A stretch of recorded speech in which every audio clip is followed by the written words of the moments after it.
ಆರೋಗ್ಯ ಇಲಾಖೆಯ ವತಿಯಿಂದ ಮಾಸ್ಕ್ ಕಡ್ಡಾಯ ಮಾಡಬೇಕು ಅನ್ನೋ ರೂಲ್ಸ್ ಮಾಡಿ ಅಂತ ಮನವಿ ಮಾಡ್ಕೋತಿದ್ದಾರಂತೆ. Breaking news number 2.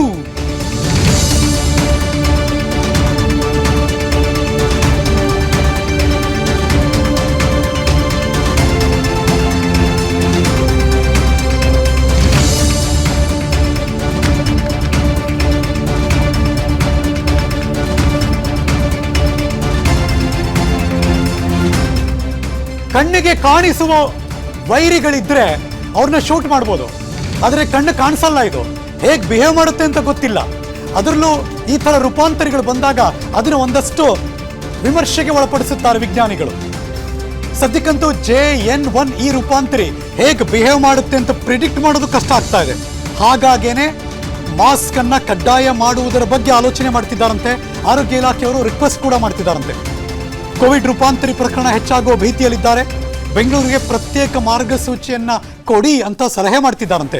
New year ಅಂದ್ರೆ ಒಂದು ವಾರಕ್ಕೆ ಒಂದು ಗೈಡ್ಲೈನ್ಸ್ ಬೇಕು ಅರ್ಜೆಂಟಾಗಿ ಅಂತ. ಸಂಭ್ರಮಾಚರಣೆ ಇದ್ದೇ ಇರುತ್ತೆ, ಜನದಟ್ಟಣೆ ಇದ್ದೇ ಇರುತ್ತೆ. ಈಗಾಗಲೇ ತುಂಬ ಪ್ಲಾನ್ ಮಾಡ್ಕೊಂಡು ವಾರಗಟ್ಟಲೆ ಪ್ರವಾಸಿ ತಾಣಗಳಿಗೆ ಜನ ಹೋಗಿರ್ತಾರೆ, ಹೋಗೋದು ಬರೋದು ಇದ್ದೇ ಇರುತ್ತೆ. ಬೆಂಗಳೂರು ಸಿಟಿ ನೋಡಿ ಲೈಟಾಗಿ ತಣ್ಣಗೆ ಕಾಣಿಸ್ತಾ ಇದೆ. ಅಷ್ಟೊಂದು ಸಂಚಾರ ದಟ್ಟಣೆ, ಟ್ರಾಫಿಕ್ ಡೆನ್ಸಿಟಿ ಅಷ್ಟೊಂದಿಲ್ಲ. ಅಂದ್ರೆ ಅರ್ಥ ಏನೋ, ಎಲ್ಲರೂ ಅವ್ರ ಊರ ಕಡೆ ಹೋಗಿದ್ದಾರೆ, ಎಲ್ರಿಗೂ ರಜಾ ಇದೆ, ಮಕ್ಕಳಿಗೆ ರಜಾ ಇದೆ, ದೊಡ್ಡವ್ರು ರಜಾ ಹಾಕೊಂಡು ಹೋಗಿದ್ದಾರೆ, ಪ್ಲ್ಯಾನ್ ಮಾಡಿರ್ತಾರೆ. ಮತ್ತೆ ವಾಪಸ್ ಈ ಕೊರೋನಾ ವೈರಸ್ ಎಲ್ಲೆಲ್ಲಿ ಹೇಗೆ ಯಾವ್ಯಾವ ಥರ ಓಡಾಡಿರುತ್ತೋ ಗೊತ್ತಿಲ್ಲ.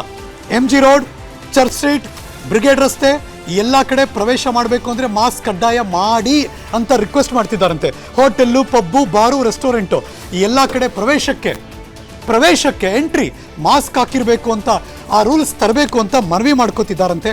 ಇದಿಷ್ಟು ನಡೀತಿರುವಂಥ ಬೆಳವಣಿಗೆಗಳು. ಈ ಮೀಟಿಂಗ್ನಲ್ಲಿ ತಾಂತ್ರಿಕ ಸಲಹಾ ಸಮಿತಿಯವರು ಕೂಡ ಇದ್ದಾರೆ. ಅವರು ರಿಕ್ವೆಸ್ಟ್ ಮಾಡ್ತಿದ್ದಾರೆ, ಹೇಗೆ ಜನಗಳ ಆರೋಗ್ಯ ಇಂಪಾರ್ಟೆಂಟೋ ಹಾಗೆಯೇ ಹೆಲ್ತ್ ವರ್ಕರ್ಸು ಕೂಡ ಅಷ್ಟೇ ಇಂಪಾರ್ಟೆಂಟು. ಅದಕ್ಕೆ ಸಂಬಂಧಪಟ್ಟ ಹಾಗೆ ಮಗದೊಂದು ಬ್ರೇಕಿಂಗ್ ನ್ಯೂಸ್ ತರ್ತಾ ಇದ್ದೀನಿ. ತಾಂತ್ರಿಕ ಸಲಹಾ ಸಮಿತಿಯವರು ರಿಕ್ವೆಸ್ಟ್ ಮಾಡ್ತಿದ್ದಾರೆ, ಶಿಫಾರಸ್ ಮಾಡ್ತಿದ್ದಾರೆ ರಾಜ್ಯದ ಹೆಲ್ತ್ ವರ್ಕರ್ಸ್ಗೆ ಫ್ಲೂ ವ್ಯಾಕ್ಸಿನ್ ನೀಡುವುದರ ಕುರಿತು. Breaking news number 3.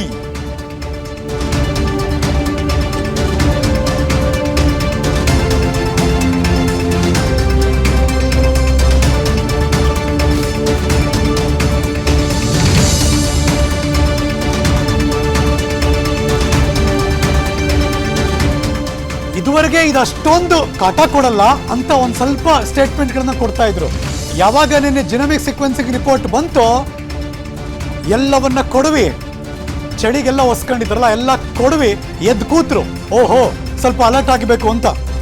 Right time ಪ್ರೊಆಕ್ಟಿವ್ನೆಸ್ ತೋರಿಸಲೇಬೇಕು ಈ ರೂಪಾಂತರಿಯನ್ನು ಕಟ್ಟಾಕೋದಕ್ಕೆ. ಆರೋಗ್ಯ ಸಚಿವರ ಸಭೆಯಲ್ಲಿ ವ್ಯಾಕ್ಸಿನ್ ನೀಡೋದ್ರ ಬಗ್ಗೆ ಚರ್ಚೆ ನಡೀತಾ ಇದೆ.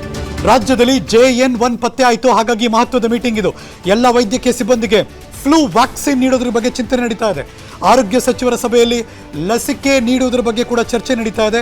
ಫ್ಲೂ ವ್ಯಾಕ್ಸಿನ್ ನೀಡೋದ್ರ ಬಗ್ಗೆ ಅಂದರೆ ಇದು ಬೇಕಾ, ಯಾರಿಗೆ ಬೇಕು, ಅಗತ್ಯತೆ ನಿಜವಾಗ್ಲೂ ಇದೆಯಾ, ಅಗತ್ಯತೆ ಇಲ್ವಾ, ಈ ಥರದ್ದೆಲ್ಲ ಸಾಧಕ ಬಾಧಕಗಳ ಬಗ್ಗೆ ಚರ್ಚೆ ನಡೀತಾ ಇದೆ.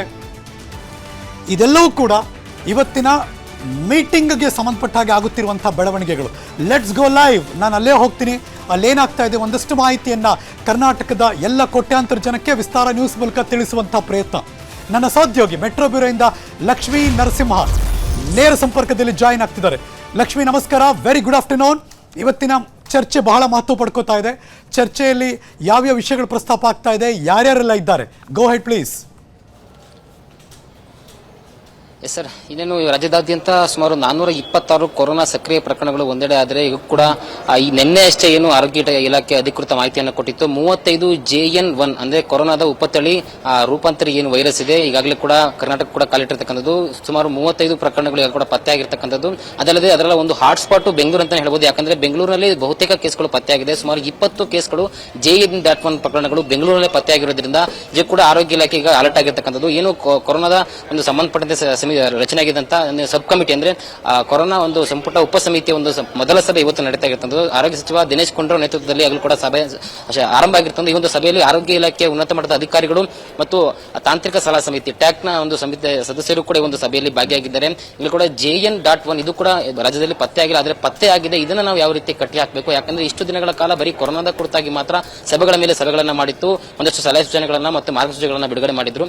ಆದ್ರೆ ಈಗ JN.1 ಪತ್ತೆ ಆಗಿರೋದ್ರಿಂದ ಕೊರೋನಾಕ್ಕೆ ವೈರಸ್ಸಿನ ರೂಪಾಂತರ ಆಗಿರೋದ್ರಿಂದ ಇದು ಇನ್ನಷ್ಟು ಪರಿಣಾಮಕಾರಿಯಾಗಿ ಮತ್ತು ಹೆಚ್ಚು ವೇಗವಾಗಿ ಈ ಒಂದು ಸೋಂಕು ಹರಡೋದ್ರಿಂದ ಇದಕ್ಕೆ ಸಂಬಂಧಪಟ್ಟ ಯಾವ ರೀತಿ ವಿಶೇಷವಾಗಿ ಇಲಾಖೆ ಸಿದ್ಧಗೊಂಡಿರಬೇಕು ಅಂತಕ್ಕಂಥ ಮಾಹಿತಿಗಳನ್ನ ಹಾಗೂ ವರದಿಗಳನ್ನ ಕೂಡ ಸಚಿವರು ಪಡೆದುಕೊಳ್ತಾ ಇದ್ದಾರೆ. ಇನ್ನು ಟೆಕ್ನಿಕಲ್ ಅಡ್ವೈಸರಿ ಮೀಟಿಂಗ್ ಸಹ ಒಂದು ಸಲಹೆಯನ್ನು ಕೊಡ್ತದೆ. ಯಾಕಂದ್ರೆ ಹೊಸ ವರ್ಷ ಕೂಡ ಹತ್ರ ಬರ್ತದೆ, ಸಂಭ್ರಮಾಚರಣೆ ಜೋರಾಗ್ತದೆ, ಜನದಟ್ಟಣೆ ಕೂಡ ಬೆಂಗಳೂರಿನಲ್ಲಿ ಹೆಚ್ಚಾಗಿ ಕಂಡು ಬರುತ್ತೆ. ಈ ನಿಟ್ಟಿನಲ್ಲಿ ಈ ಒಂದು JN.1 ಈ ರೀತಿ ಪ್ರದೇಶಗಳಲ್ಲಿ ಯಾವ ರೀತಿ ಒಂದು ಹರಡುತ್ತೆ, ಈ ಒಂದು ತಡೆಗಟ್ಟುವ ನಿಟ್ಟಿನಲ್ಲಿ ಯಾವ ರೀತಿ ಒಂದು ಮಾರ್ಗಸೂಚಿಗಳನ್ನ ಪ್ರತ್ಯೇಕವಾಗಿ ಹೊರಡಿಸಬೇಕು ಅಂತಕ್ಕಂಥ ಒಂದು ಶಿಫಾರಸನ್ನು ಕೂಡ ಮಾಡ್ತಾ ಇದೆ. ಅದರಲ್ಲೂ ಕೂಡ ಬೆಂಗಳೂರಿನಲ್ಲಿ ಅತಿ ಹೆಚ್ಚು ವರ್ಷಾಚರಣೆ ಸಂಭ್ರಮ ಕಂಡು ಬರುತ್ತಂತ ಬ್ರಿಗೇಡ್ ರಸ್ತೆ ಆಗಿರ್ಬೋದು, MG ರಸ್ತೆ ಮತ್ತೆ ಕೋರ್ಮಂಗಲ, ಇಂದ್ರನಗರ ಈ ರೀತಿ ಪ್ರದೇಶಗಳಲ್ಲಿ ಒಂದು ಪ್ರತ್ಯೇಕವಾದ ಮಾರ್ಗಸೂಚಿ ಹೊರಡಿಸಬೇಕು ಮತ್ತು ಮಾಸ್ಕ್ ಗಳನ್ನಾಗಿರ್ಬೋದು ಮತ್ತು ಸ್ಯಾನಿಟೈಸರ್ ಮತ್ತು ಸಾಮಾಜಿಕ ಅಂತರವನ್ನ ಯಾವ ರೀತಿ ಕಟ್ಟುನಿಟ್ಟಾಗಿ ಪಾಲನೆ ಮಾಡಬೇಕು. ಯಾಕಂದ್ರೆ ಈ ಒಂದು ಸಮಯದಲ್ಲಿ ಏನಾದರೂ ನಾವು ಫ್ರೀ ಆಗಿ ಬಿಟ್ರೆ, ಜನದಟ್ಟಣೆಗಳನ್ನ ಫ್ರೀ ಆಗಿ ಬಿಟ್ರೆ ಇದರ ಒಂದು ಪರಿಣಾಮವನ್ನ ಜನವರಿ ಮೊದಲ ವಾರ ಅಥವಾ ಎರಡನೇ ವಾರದಲ್ಲಿ ಕಾಣಬೇಕಾಗುತ್ತೆ ಮತ್ತು JN.1 ರೂಪಾಂತರಿ ಮತ್ತಷ್ಟು ಏರಿಕೆ ಆಗುವಂತ ಪ್ರಮಾಣ ಜನವರಿಯಲ್ಲಿ ನಮ್ಗೆ ಕಂಡು ಬರುತ್ತೆ. ಇದರಿಂದ ಈ ಒಂದು ಸಮಯದಲ್ಲಿ ಇದಕ್ಕೆ ಕಟ್ಟಿ ಹಾಕುವಂತ ತಂತ್ರಗಳನ್ನು ನಾವು ಅನುಸರಿಸಬೇಕು ಅಂತಕ್ಕಂಥ ಒಂದು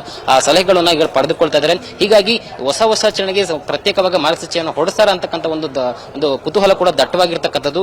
ಯಾಕಂದ್ರೆ ಈಗಾಗಲೇ ಕೂಡ ಏನು ಯಾವ ರೀತಿ ಒಂದು ಸೋಂಕಿತರನ್ನ ನಾವು ಪತ್ತೆ ಮಾಡಿ ಮತ್ತೆ ಅವರಿಗೆ ಚಿಕಿತ್ಸೆಯನ್ನ ಕೊಡಬೇಕು ಮತ್ತೆ ಅವರಿಂದ ಇತರರಿಗೆ ಯಾವ ರೀತಿ ಸ್ಪ್ರೆಡ್ ಆಗದೇ ರೀತಿ ನೋಡ್ಕೊಬೇಕು ಅಂತಕ್ಕಂಥ ಒಂದು ಮಾಹಿತಿಗಳನ್ನ ಪಡೆದುಕೊಳ್ತಾರೆ. ಅದರಲ್ಲಿ ಪ್ರಮುಖವಾಗಿ 3T ಅಂದ್ರೆ ಟೆಸ್ಟಿಂಗ್, ಟ್ರ್ಯಾಕಿಂಗ್ ಮತ್ತೆ ಟ್ರೀಟ್ಮೆಂಟ್. ಯಾರ್ಯಾರು JN.1 ರೂಪಾಂತರನ್ನ ಸೋಂಕಿನ ಹರಡಿದ್ದಾರೆ ಅವ್ರನ್ನ ಪತ್ತೆ ಮಾಡಿ ಕೂಡಲೇ ಅವ್ರನ್ನ ಟ್ರ್ಯಾಕ್ ಮಾಡಿ ಅವ್ರು ಯಾವೆಲ್ಲ ಒಂದು ಜನ ಜೊತೆ ಪ್ರಾಥಮಿಕ ಸಂಪರ್ಕವನ್ನು ಹೊಂದಿದ್ರು ಮತ್ತು ಅವರಿಗೆ ಯಾವ ರೀತಿಯ ಟ್ರೀಟ್ಮೆಂಟ್ ಅನ್ನ ಕೊಡಬೇಕು ಅಂತ ನಿಟ್ಟಿನಲ್ಲಿ ಕೂಡ ಹಲವಾರು ಮಾಹಿತಿಗಳನ್ನು ಸಂಗ್ರಹಿಸಿದ್ದಾರೆ. ಇನ್ನೆಷ್ಟೇ ಸಭೆಗಳ ಮೇಲೆ ಸಭೆಗಳನ್ನು ಮಾಡ್ತಾ ಇರೋದ್ರಿಂದ ಇವತ್ತಿನ ಸಭೆಯಲ್ಲಿ ಟೆಕ್ನಿಕಲ್ ಅಡ್ವೈಸರಿ ಮೀಟಿಂಗ್ ಯಾವೆಲ್ಲ ಸಲಹೆಗಳನ್ನ ಕೊಡುತ್ತೆ, ಅದನ್ನು ಆರೋಗ್ಯ ಇಲಾಖೆ ಯಾವ ರೀತಿ ಶಿಫಾರಸು ಅಂದ್ರೆ ಕಾರ್ಯರೂಪಕ್ಕೆ ಬರುತ್ತೆ ಅನ್ನೋದು ಕೂಡ ಕಾದು ನೋಡಬೇಕಾಗಿದೆ. Harish Nagara sir, thank you so much. Lakshmi Narasimha ಈ ಕ್ಷಣದ ಮಾಹಿತಿಯನ್ನು ಅಪ್ಡೇಟ್ ಮಾಡಿದ್ದಕ್ಕೆ. ಅನುಕ್ಷಣದ ಸುದ್ದಿಗಳಿಗಾಗಿ Vistara news YouTube channel subscribe ಮಾಡಿ. ಹೊಸ ಸುದ್ದಿಗಳ ನೋಟಿಫಿಕೇಶನ್ಗಾಗಿ ಬೆಲ್ ಐಕಾನ್ ಕ್ಲಿಕ್ ಮಾಡಿ. ಲೇಟೆಸ್ಟ್ ಅಪ್ಡೇಟ್ಸ್ಗಾಗಿ www.vistaranews.com ವೆಬ್ಸೈಟ್ಗೆ ವಿಸಿಟ್ ಮಾಡಿ. ಅಂಗೈಯಲ್ಲೇ ಜಗತ್ತಿನ ಸುದ್ದಿ ತಿಳಿಯಲು Vistara news Kannada app download ಮಾಡಿ.